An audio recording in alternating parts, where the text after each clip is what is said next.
Hey guys, Mike McFarland here, the Lake Fork Guide, McFarland Fishing. Going to give you a little public rundown for May 9th, 2022. So first thing I would like to ask you a little bit of understanding. I'm going to zigzag this a little bit. We had changed from Wednesdays and Fridays to Tuesdays and Thursdays. I'm going to kind of do this audible on this to you again, and I apologize. But we're going to change back to Wednesdays and Fridays. And the reason being is a lot of these uploads are taking a long time. And so I'm going to shoot them on Tuesdays, upload them through the night and whatnot, and get them to you by Wednesdays. I'll shoot it on Thursday again, and then get it to you by Friday. So look for these from now on from Wednesdays and Fridays, with the exception of some special deals due to scheduling, vacations, travel, things like that. Inevitable life things. So this particular rundown is going to be for just one day. It's Monday the 9th. You will get this tomorrow, Tuesday, but then look for the next rundown on Friday, the end of the week. So real quick, reiterate, going to shoot them Tuesdays, upload them by Wednesday, shoot them Thursdays, upload them by Friday. Really appreciate your patience with that. All right, let's talk about the board as always. Lake is super stable, 397.56 above sea level. That is 5.5 basically feet low. It's 5.5 feet below full pool. 0 to 1 visibility depends on where you are. We're still having some pretty good high winds, so there's some churn. Nothing ridiculous winds, but high enough to make mud lines and turn and make some dirt. So there's still some dirty areas, but there's a lot of clean areas as well. The more north you go, the more dirty it gets due to the flooding that we had. The more south you go, the clearer it gets. 74 to 77 degrees is your water temperature parameter. That's in the main body. The farther south you go, the cooler water you find. Farther north you go, the warmer you find. When you get in the backs of the creeks, Birch Creek, Glade Creek, Running Creek, up Little Caney, it's even warmer than that. I'm not spending a lot of time up those creeks. It's just the fact that there's no vegetation. There's nothing there that's attracting me. The water being 6 feet low for the last 2-3 months. There's nothing there. So the bass are spawning. They are in some of the creeks, and a lot of the bass actually, the big females have finished spawning.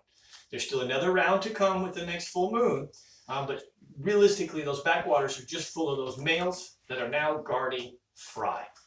They're still on the stumps, they're still on the laydowns.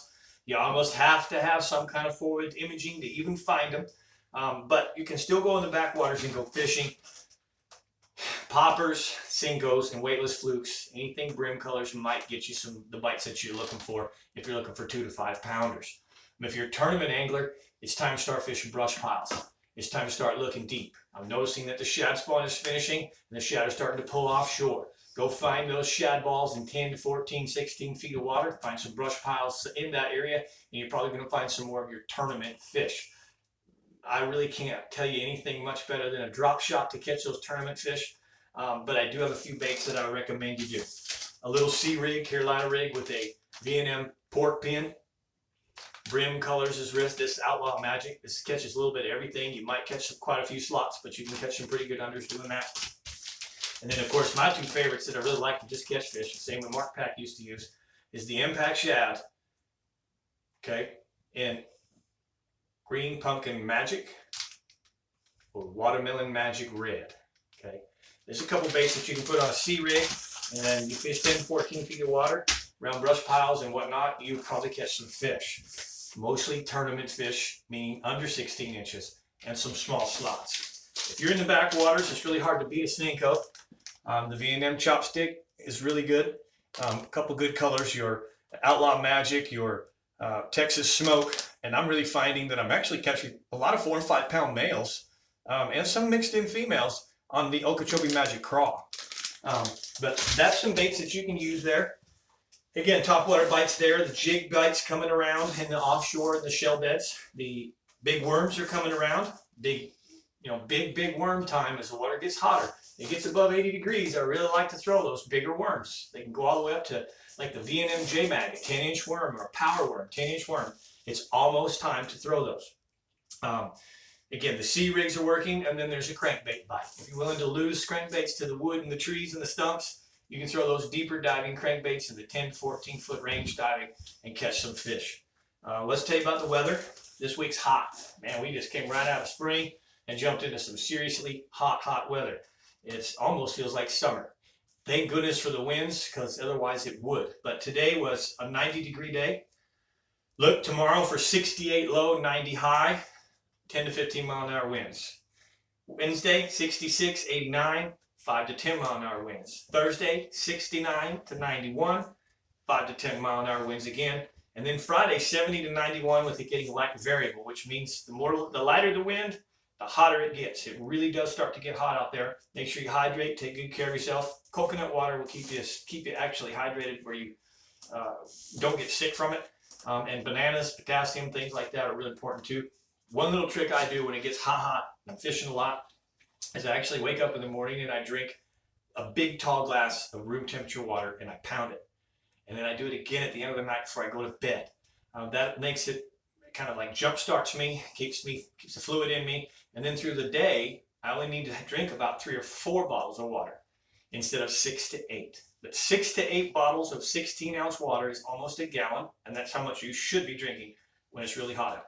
So, like I said, fishing's pretty good, guys. Get out there on the lake, be safe. The lake is still low, it's still dangerous. Use the Lake Fork Super Trails if you need them. Check out Lake Fork Marina Store. They got a lot of the good things if you forget.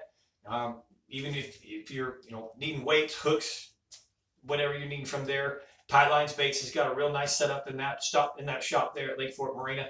And don't forget to subscribe to the members only channel. Okay, this public channel is for free.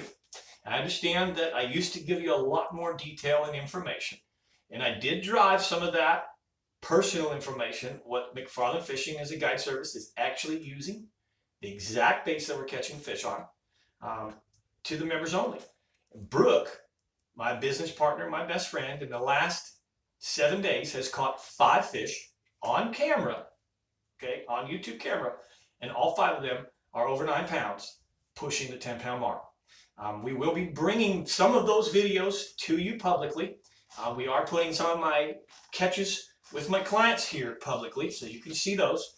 But I'm trying not to lose you. Look, in the future, I'm going to bring back a few things, some teachings, some lessons, and some personal videos of Brooke and I fishing.